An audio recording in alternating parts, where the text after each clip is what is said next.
Hello, everyone, and welcome to another episode of Campus Care EdTalks.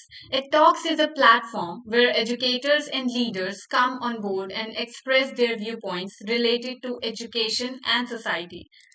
A topic for the discussion is high impact teaching strategies in action, differentiated learning. And to express their viewpoints on the same, we have with us Mrs. Jayshree Patel, ma'am, principal of GD Goenka School, Indore. A very warm welcome, ma'am. Thank you so much, Meher. Thank you for inviting me. Thank you so much, ma'am, for taking out your precious time. It's so good to have Thank you you. here, ma'am. It's wonderful to be here on this platform today. So, ma'am, let's begin off with the session now, shall we? Yeah, sure. So, ma'am, firstly, what do you think is differentiated teaching methods is, and how do you think they can prove to be useful for the students?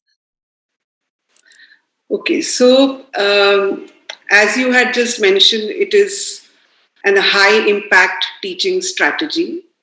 So, high impact teaching strategies are very carefully planned, detailed out while giving out the lessons, while instructing students. Yes, ma'am. So when you teach the same material with a variety of instructional strategies, or you deliver, your lessons at varying levels of difficulty to students based on their ability, then we have performed a differentiated instructional method. So it's really a high impact strategy, where all learners will go beyond what they know regardless of their ability, and attention is given to them based on how well they are ready for a particular topic, their interest as well as their learning profile, where are they in their learning curve. So let me put it this way, that it is a more kind of responsive intervention than a mechanical instruction. All right, so a mechanical intervention or a mechanical instruction would be something that we all do. We go to the class and we start teaching and we start delivering instructions. That is very mechanical, which is very common in most of our schools, isn't it? The teacher will take out the textbook and she'll say, all right, let's turn to page 38, and and if the child may have a lot of questions to answer, but we keep on doing our mechanical work. Here we are in differentiated learning, we are more responsive. So, if a child is wanting to know more or learn more, you respond to them and you respond to what they want to learn according to their interest or what they are ready with. So, this kind of intervention, differentiated learning strategy, is a responsive intervention, and we can differentiate on the basis of many things, on the basis of content, for example, adjust the content a little. So whenever teachers are, let's say, planning a lesson, we always write at the end of the lesson plan, or we always plan what would be the learning outcome of this chapter. Yes. Isn't it? So that learning outcome is more important than just the content of the lesson. So you can adjust the content of the lesson in order to meet the learning outcome and in order to keep the interest going of the children. So you can adjust the content. Then the process, different types of learners, we have to acknowledge that in our classrooms, we have different types of learners. Some are auditory learners, some are kinesthetic learners, some are visual learners. So we have all types of learners. So differentiated teaching methodology can cater to these different kinds of learners also, making the process of learning more interesting.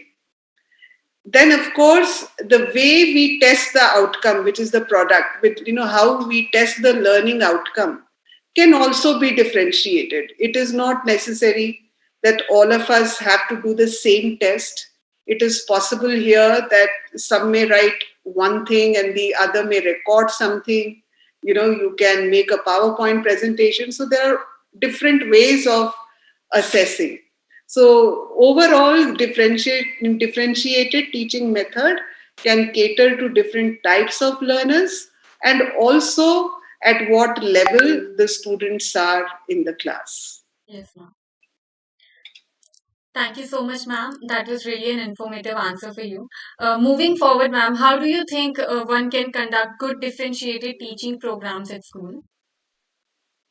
Yes, I think that's a very good question, Mehak, because Thank you, ma'am. we have all these ideas and we have all these theories, but actually, when we start, planning in the school, then we realize that this is very difficult to execute, isn't it? So, I think the way I can look at it is that there should be a kind of a structured plan in the beginning of the year. Each school, now CBSE has made it compulsory that we have to make a pedagogical plan. So each school makes their, pedagogical plan. And when we start doing that, we have to structure the differentiated teaching method within this pedagogical plan. So that way we know that this has to be executed since it is in the plan, and timetables and curriculum etc can be structured and moved around it. So let's say for differentiated teaching, um, a particular school may give 2 hours or 3 hours in a week for differentiated teaching, depending on what subject they want to do it. So it's possible that we do two subjects, 2 hours of differentiated teaching one term, and maybe two other subjects in another term. It depends completely how we are able to structure. That is one thing. The other thing is, of course, training the teacher. It is very important that the teacher understands that what is it that we have to do in this differentiated teaching, because mostly it will be understood as doing various kinds of activities in the school. That means that we have done differentiated teaching. No, it's not like that. We have to be really, really, detailing. We have to detail out the plan very carefully. So you can either do it in different levels. I think, for example, at first level, I can go to the class and I can have a kind of a common period, which we, a common lesson, which we do it as it is for the whole class. And once we have done it, then it is possible for us to do an assessment that how well did the child learn the chapter or have understood the chapter. In our school, we use this strategy exit ticket. And this exit ticket is like once the chapter is complete, we make sure that everybody has understood the chapter or not. Now, based on whether the children have understood or not, we can further divide them into groups. And these groups can be, we can have targeted outcomes for these groups. For example, let's say a maths teacher conducts a lesson, and she finds that most of her students are able to understand division. However, there are few students who have not understood it very well. And when she takes a closer look to what the child has done, she finds that the problem is in multiplication. So these children do not know how to multiply properly. So in that case, we have a targeted learning outcome that we need to specifically apply for these children who have not understood multiplication, and perhaps a separate class can be taken where only multiplication is taught. So once the multiplication is taught, the division gets better automatically. So such targeted groups you can make and you can teach them. It is also possible that we can have peers. You can group them into fast learners and slow learners, and perhaps fast learners can teach the slow learners, and they can give the instructions instead of the teacher. That can be done. And of course, there will always be these very slow learners for whom we need to have yet another instructional methodology and see how they understand, where they are in their learning curve and how we can push them from that level to a higher level. And if at all there are cases of learning disability, then we need to get our special teachers, our special educators to help the child with it. So, probably these are all the ways that we can do it. I think if it is planned well, it is possible to execute it. Thank you so much, ma'am. That was really informative and a very brief explain by you. So, moving forward, ma'am, do you think adjusting the process of a lesson or a chapter that can help the students in making the subject more engaging and they can understand it much easier? Yes, of course, absolutely. I think the whole point is the process. If the process or the journey of learning is interesting, then all the learning outcomes will definitely be met. So definitely, yes, the process is very, very important. So this again, I cannot stress enough how much a teacher must plan before she enters the class. So when a teacher is planning her lesson, what she can do is incorporate different teaching methodologies, you know, so to make the process more interesting. Maybe she can integrate technology, with the pandemic, everybody has become really, tech pro. So they, all teachers especially, so they can include some technology or initiate a discussion, ask the students to work in groups on projects, and make the lesson more interesting.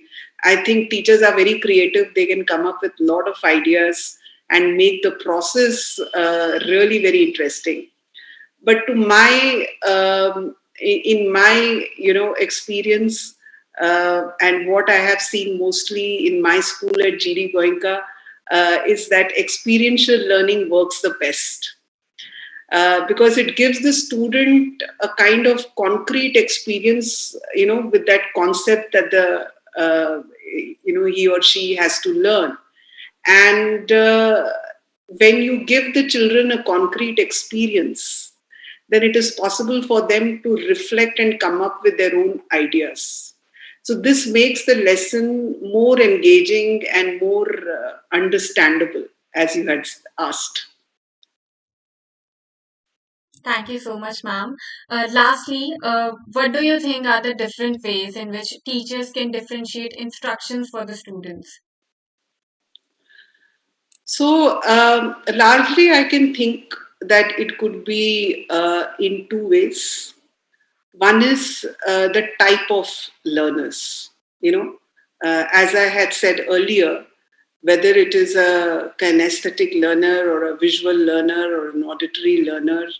And I think teachers have to be very, very observant when they are teaching, and, they can take out which child learns how. And accordingly, perhaps give them assignments or lessons. For example,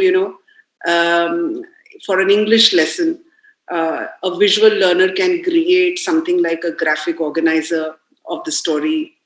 And those who are good at reading and writing can perhaps write a book report. The auditory ones can give their recorded oral report or just speak out. The kinesthetic ones can, perhaps do a role play, enact the story out.